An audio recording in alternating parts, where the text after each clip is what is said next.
Marine en fête pour le challenge de la Saint-Rémy, une fête du cyclisme grâce à l'organisation de son club local, l'AC Marine. Toutes catégories représentées, en commençant par les minimes 13 et 14 ans.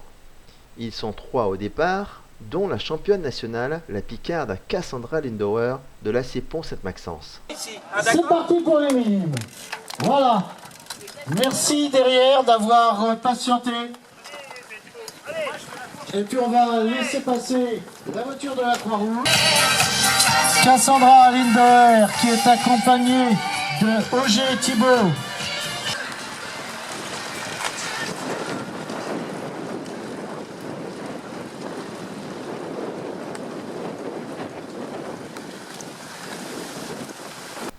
Pour ces jeunes cyclistes, le circuit a été difficile, mais sans doute davantage pour Antonin qui a le mérite d'aller jusqu'au bout de ses 4 tours. Il arrive 3e avec les applaudissements. Qui en termine, il nous vient de l'US Envie-les-Coins. Donc les 2 premières places sont dans l'ordre et à l'actif de Cassandra Lindauer et de Thibaut Auger, tous les deux de l'AC Pont Sainte-Maxence. Donc pour la course aujourd'hui, vous n'étiez pas nombreux, c'est dommage? Oui. D'accord, vous avez fait 4 tours, hein? Oui. Les sensations alors? Dur, très dur même, Ouais. mais ça pouvait aller. Je veux dire, au championnat national, tu étais motivé comme tout, hein? Oui, j'ai jamais été autant motivée. D'accord, tu t'es préparé pour ça, en plus ça se passait pas loin de chez toi? Ouais. Tout à fait, en Picardie? Ouais. Merci beaucoup Cassandra. De rien. Pour les cadets, c'est-à-dire les 15-16 ans, également 3 sur la ligne, Loïc Convert souhaite un départ en douceur. Il vous suffit simplement de compter les passages sur la ligne. Attention. Le compte à rebours. 5, 4, 3, 2, 1. Et le bras est baissé. C'est parti pour les 6 tours. À bientôt. Voilà, vous avez 6 fois à monter la côte. Voilà, premier passage sur la ligne et Franck Barbe mène le groupe. Parmi ces 3 coureurs, le plus rapide est Franck Barbe. Il monte de ce fait sur la plus haute marche du podium. Le bouquet, te remettre ton trophée et puis on va lui remettre également à l'eau. On va lui remettre aussi un bouquet. Donc dans l'ordre, premier Franck Barbe, deuxième Loïc Convert et troisième Anaïs Delsart. Je continue ce résumé avec la 4e catégorie que l'on nomme la GS pour grands sportifs, avec 2 passionnés de cyclisme, mais pas que. Car en ce qui concerne Sébastien Janot, d'Ony Pontoise, il a participé à 30 courses avec 2 victoires à Méry-sur-Oise et au Clé-sous-Bois. Il a mal aux jambes ce dimanche, dû à une partie de chasse hier, l'autre activité de Sébastien. Le deuxième coureur que j'ai rencontré sur ce circuit est également d'Ony Pontoise. C'est un personnage dans le vélo en Ile-de-France, en tout cas dans le Val d'Oise. Je dirais même au niveau national car il a gagné 8 titres, même au-delà car il a gagné 2 titres mondiaux.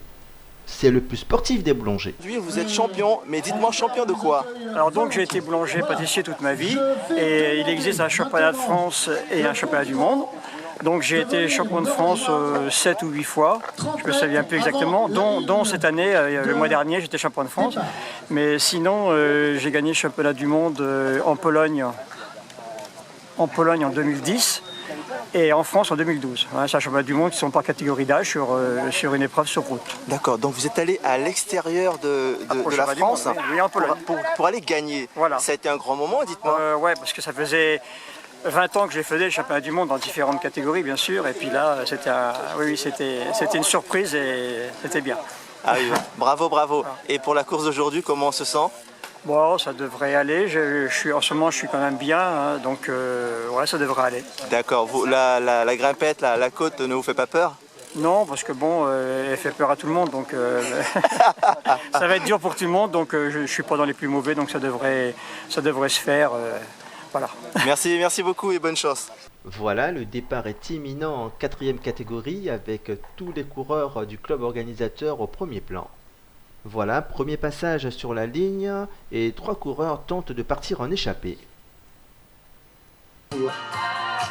Voilà, avec Marcel Lecurrier, 400... Regardez bien cet homme en tête, il s'agit de Christian Bance du club d'Herblay. Il va animer la course en étant à cette position quasiment tout le temps. Allez Eric.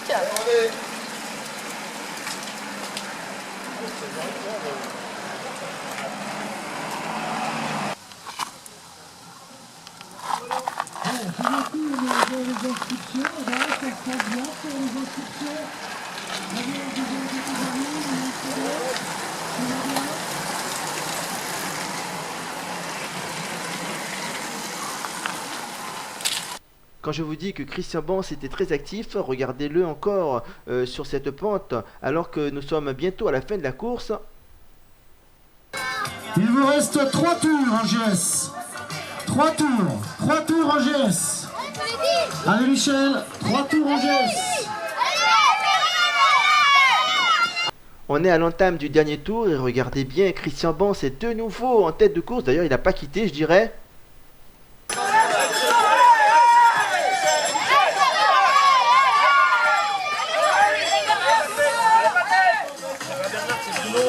L'arrivée est maintenant, voyons voir si Christian Bance est le vainqueur.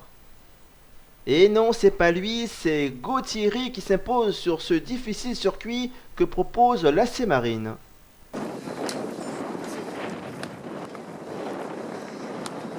Voilà, eh bien.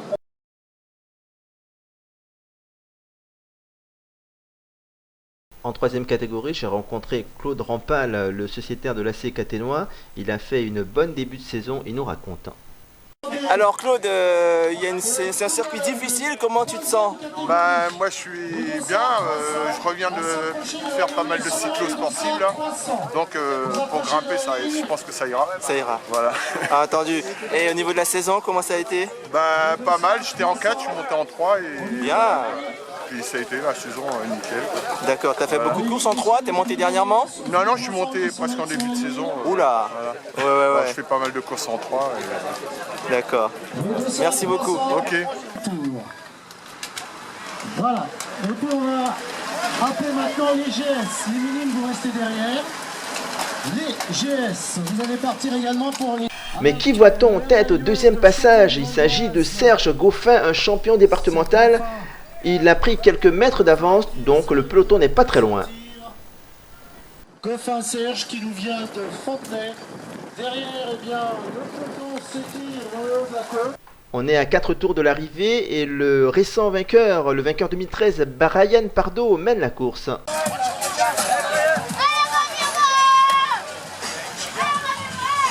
On est à 3 tours de l'arrivée, le coureur d'Herblay en tête du challenge Saint-Rémy mène la course. Les meilleurs sont devant, en l'occurrence le cycliste de Paris Cyclisme Olympique, Areski Arabe, est dans le groupe.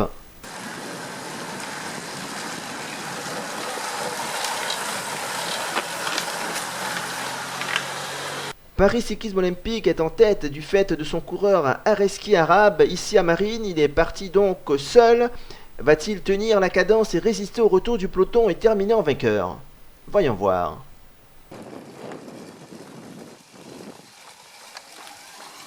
Le peloton accuse un retard de plusieurs dizaines de secondes, ici mené par un coureur de l'Olympique cycliste du Val d'Oise.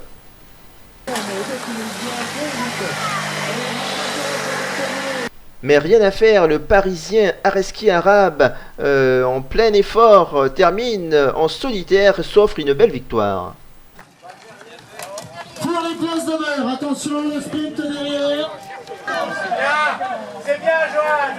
C'est bien, Joanne. C'est bien, garçon. Sur ce podium, 2 tiers de coureurs car le deuxième étant absent, on trouve donc le vainqueur Areski Arabe et le troisième Vincent Gilardini.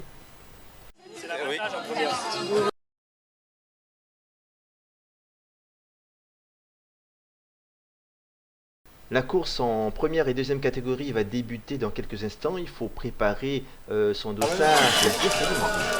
Avant le départ de la première et de la deuxième catégorie, j'ai rencontré Stéphanie Gros de Vincennes ainsi que Frédéric Besson de Neuilly-sur-Seine. Le beau maillot de championne de France, quelles ont été tes sensations? Je suppose bonnes puisque tu as été championne. Oui, enfin j'étais pas au mieux, mais en fait ma principale concurrente a raté le dernier virage, donc Ah bon. ça m'a facilité les choses. Tout à fait. Mais bon, quand on est devant, Bon, ça allait quand même. oui, ça allait. Quand on est devant, cela veut dire. Tu es en quelle catégorie? En quelle catégorie Là, je cours en 2 aujourd'hui, enfin, je cours en 2 ou en 3 en fait. Je pense que ça va être dur parce que c'est un circuit difficile et avec les deux, mais bon, on va s'accrocher. Comment tu es classée, toi, féminine Tu seras classée parmi les hommes ou tu as un classement Non, c'est classé avec général? les hommes, ouais. Entendu, merci beaucoup. Frédéric, la semaine dernière, tu as gagné. Comment tu te sens pour la course aujourd'hui? Non, la semaine dernière, on était peu nombreux, donc c'était un peu un coup de chance. Aujourd'hui, on verra. J'ai jamais fini cette course, donc on essaiera de la finir déjà. Et après, tout ce qu'il y a de plus, ce sera du bonus. C'est la première victoire la semaine dernière? Non, je suis à 4 ou 5, donc l'année, mais bon, la saison est longue, donc il y a des hauts, des bas. La semaine dernière, ça a souri, on verra aujourd'hui. D'accord. Après, c'est la saison de cyclocross ou tu en fais pas? Non, après, je coupe. Je fais quelques gentlemen et après, je coupe complètement. C'est parti donc pour les hommes et la femme de la deuxième catégorie. Qui va partir une petite minute après. Alors, on a ici des... Au bout de quelques tours, une échappée s'est formée avec 3 coureurs. Les 3 hommes ont roulé pendant de nombreux tours en tête de la course. Un homme est sorti du peloton, il s'agit d'Éric Delattre du CCM Bellois. Il a rejoint cette échappée, il les a déposés, le voilà seul aux commandes de la course à l'entame du dernier tour. Il était possible qu'il revienne. Delattre, Éric qui est revenu et qui a sommé, me semble-t-il, les autres coureurs. Il est revenu sur la tête. Donc c'est le dernier tour pour l'homme. En deuxième position, il s'agit d'un coéquipier d'Éric Delattre, un coureur du CCM Bellois qui tente lui aussi de partir, mais le peloton n'est pas très loin. En tête de peloton, un coureur du PEC ainsi qu'un coureur de la tige fontenaisienne. Deuxième catégorie. Dernier tour pour les deuxièmes catégories.